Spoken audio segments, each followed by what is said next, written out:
We are now the Outcast podcast. We did see each other for Slipknot. Yeah. So that's our most recent. Yeah. So let's start there. How was that in terms of like, that's something that you've wanted to do for so long.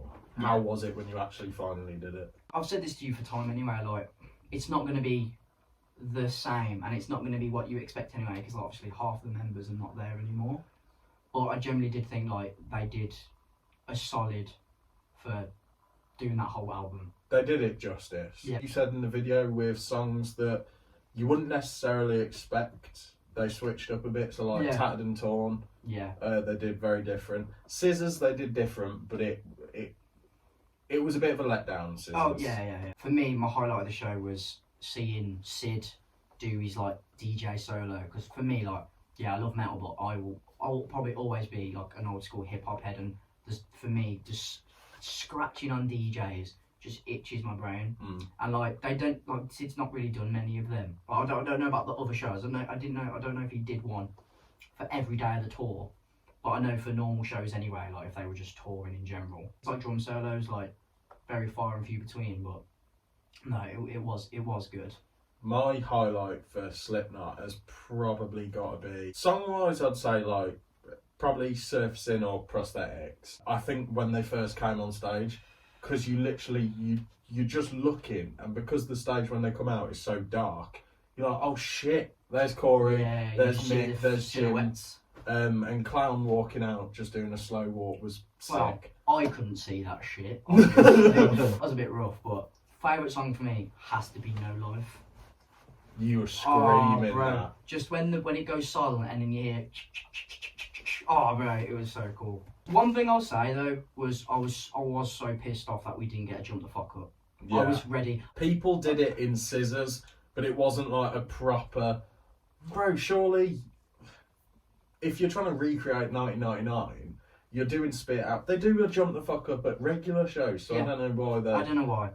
Maybe they weren't. I don't know how often they're in that Manchester arena. Maybe they weren't allowed. Possibly. Maybe. And again, maybe because where they went, it was seats. Because when you think of it, when they've done Jump the Fuck Up, it's a lot of like festivals, open land. I guess it is dangerous, I suppose. Yeah, that's what I just feel like, fuck that. You're Slipknot, bro. You're about that fucking like injure yourself. Like, fuck me, bro. We were close when it started, and there was the crush. Yeah, I can't lie. It fucking me off. It dampened my mood a little bit, because I'm a person like, if you want to pit, fucking pit. Like, do you? But we weren't even in a pit, and like we were like at a decent, I'd say we were close, 10-15 meters away from stage. Yeah. And we were there like, oh shit, let's fucking go. As they started, it just felt like a wave of people, and like I was like this. Like, you obviously, your leg, like, you had to hold yourself because you were just doing this. I was knackered. First song in, I was knackered, and I didn't really get to experience them, because it's one of them when you're like trying to save yourself, but then listen, you kind of, what's it, like tunnel vision or some shit? I don't know what it is. It's sort of like, I'm not paying attention, because right now I'm trying not to fall on the floor. Where we stayed as well, like for the rest of the night, was we were there for the start of Wait and Bleed. That was song 3, and we waited in that standing bit for like 2 hours before they came on. So yeah, that did put a bit of dampener. It was just annoying because like we were so close, but it was literally unbearable. To a point, like we were trying to like quickly escape, because like even him, like you were a tall guy, and even you were like actually getting crushed. Like the movement was. That's the thing. Even though I like going to shows, I am a little bit claustrophobic. Yeah. And I was getting angry with the fact that I don't mind being pushed. That's whatever. It was more the fact like I'm not controlling where I'm going, and that was, I was like, and getting pushed by a load of. As I was coming out, I started swinging at people that move. Like you won't let me move, and I don't like that. I don't like being getting pushed by a load of stonky metalheads as well. Worst kind. Yeah. I hate, like, I've said this to you before, I actually can't stand like real metalheads, because like all they want to do is talk to you, and if a stranger talks to me, 9 times out of 10 I'm just, as soon as it starts I'm waiting for it to end. Yeah. You know what I mean? I was Yeah. like, right, that's interesting. Great. Anyway.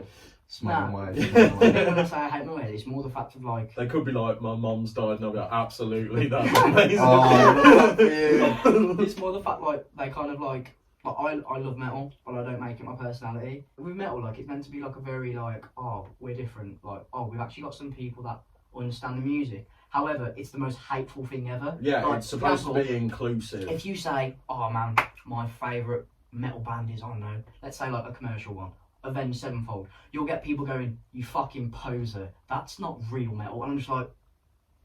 But Slipknot these days, I saw a TikTok and it was perfect. 1999, what do you listen to? Slipknot. Oh, you've got great taste.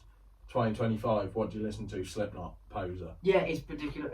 Ridiculous. Because I just think Ridiculous like, as well. it's the whole reason like you guys have come together. It's a scene.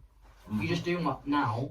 The people that maybe like bullied you in school, or whatever, like casual people, you're doing what they're doing, but you're doing it in your own environment. Yeah. Stupid, backwards thinking. But that's what happens when something goes commercial, and not in terms of attitude, because I think Slipknot a commercial band, but they've still got the rock star attitude. Yeah. And it's still to a point pure.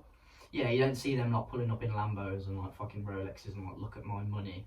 Absolutely not. Like, bro, when they were in Birmingham, they went to the Black Sabbath bridge. Like, they're still fans. They're still guys. Man. You know what I mean? They still know who their superiors are. People want to say Corey Taylor's a cunt. We were talking about it earlier when he took himself to go and see the boys from Slaughter to Prevail. Yeah. He doesn't have to do that. And it doesn't matter if he was Corey Taylor playing as Corey Taylor. He's still the singer of Slipknot. Yeah. Like, he is their... Like, you know, I'm not saying he's better than them, but, like, he is their superior in terms of music. In terms of legacy. Yeah, absolutely. Yeah. Members like Clown. Yes, Clown could probably keep his mouth shut a bit more than he does, but... Bro, he's contributed so much to the scene that he's going to have an opinion. Yeah. And that's the thing, you don't have to take his opinion as fact. No. But anyway, we'll move on from Slipknot.